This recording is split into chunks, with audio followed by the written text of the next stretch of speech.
আসসালামু আলাইকুম আমার ভাইয়ারা আপুরা এবং বন্ধুরা, আপনারা সবাই ভালো আছেন, আমিও ভালো আছি। আজকে আমি দেখাবো কিভাবে মাছের ডিম দিয়ে আলু ভাজা করা যায়। রুই মাছের ডিমটা আমি হাত দিয়ে আগে দলাটা ভেঙে নিয়েছি, ডিমের পর্দাগুলো ফেলে দিয়েছি। আলুগুলো আমি আগে থেকে ছোট ছোট করে কুচিয়ে নিয়েছি, পেঁয়াজগুলো কুচিয়ে নিয়েছি। প্রথমে পরিমাণ মতো তেল দেব, তেলটা যখন গরম হবে পেঁয়াজ কুচি দিয়ে দেব, স্বাদ মতো লবণ, পরিমাণ মতো হলুদ, পরিমাণ মতো মরিচের গুঁড়ি, যে যেমন খাবে সে তেমন দেবে। আমি এখানে বাটা রসুন ব্যবহার করব।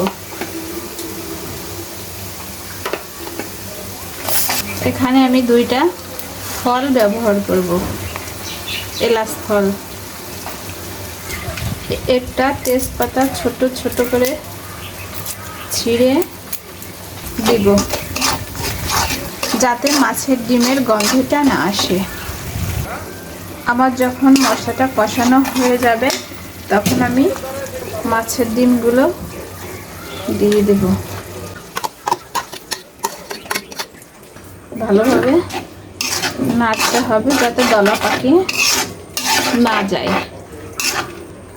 মাছের ডিমে আমি সামান্য পরিমাণ পানি দিব, না হলে এটা ফুটবে না। পরিমাণ মতো পানি দিয়ে মাছের ডিমটা এবার কষিয়ে নেব। এটা শুধু নাড়তে থাকবো যাতে দলা পাকিয়ে না যায়। এখানে কয়েক টুকরো দারচিনি দিব, কুচনো আলুগুলো দিয়ে দেব।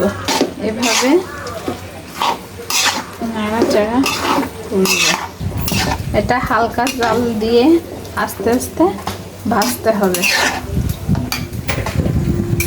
খেয়াল রাখতে হবে নিচ থেকে যাতে লেগে না যায়। আপনারা এভাবে বাসায় একদিন করে দেখেন, খেতে অনেক মজা লাগবে।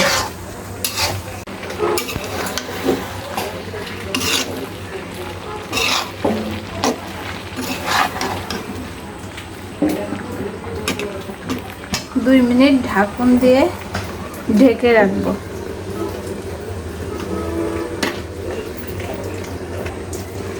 ঢাকনাটা উঠিয়ে একটু নাড়াচাড়া করে দেব। এটা একটু সময় নিয়ে ভাজতে হবে, একটু ভাজতে সময় লাগবে, না হলে গন্ধটা যাবে না।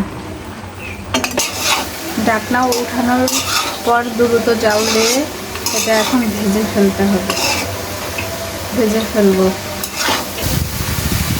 আপনারা সবসময় ডিম আলু ভাজার সময় একটু তেলের পরিমাণটা বেশি দেবেন। দেখতে দেখতে কালারটা কেমন চেঞ্জ হয়ে গেছে, আরও কালার চেঞ্জ হবে। সময় আমরা মাছের ডিম হয় রান্না করে খাই, নয় শাক দিয়ে রান্না করে খাই, বড়া ভেজে খাই, কিন্তু আসলে কখনো আলু দিয়ে ভেজে খাওয়া হয় না। আমার মাছের ডিমটা প্রায় ভাজাই হয়ে গেছে, আর এটা দেখলেই বোঝা যাচ্ছে। আপনারা এরকম দেখলেই বুঝবেন যে এটা ভাজা হয়ে গেছে। তাহলে তেলটা যখন বেরিয়ে আসবে তখন মনে করবেন যে এটা ভাজা কমপ্লিট।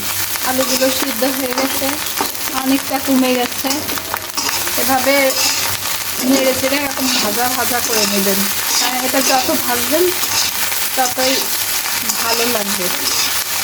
এতে আপনারা কাঁচা মরিচও ব্যবহার করতে পারেন, গুঁড়া মরিচও ব্যবহার করতে পারেন, কিন্তু আমি গুঁড়া মরিচ ব্যবহার করেছি। গুঁড়া মরিচ দিলে এটা বেশি দেখতে ভালো দেখায়। কাঁচা মরিচ দিলে দেখতে সে একটু সাদা সাদা লাগে দেখতে, একটু ভিতরে যদি পানি থেকে যায় তাহলে কাঁচা কাঁচা লাগবে, একটা গন্ধ আসবে। আপনারা লাস্টে জিরে তেলে দিতে পারেন, যারা জিরে খান তারা জিরে তেলে দেবেন, যারা জিরে না খান তারা জিরেটা তেলে দেবেন না। আপনাদের এটা একটা পাশে বেড়ে দেখাচ্ছি,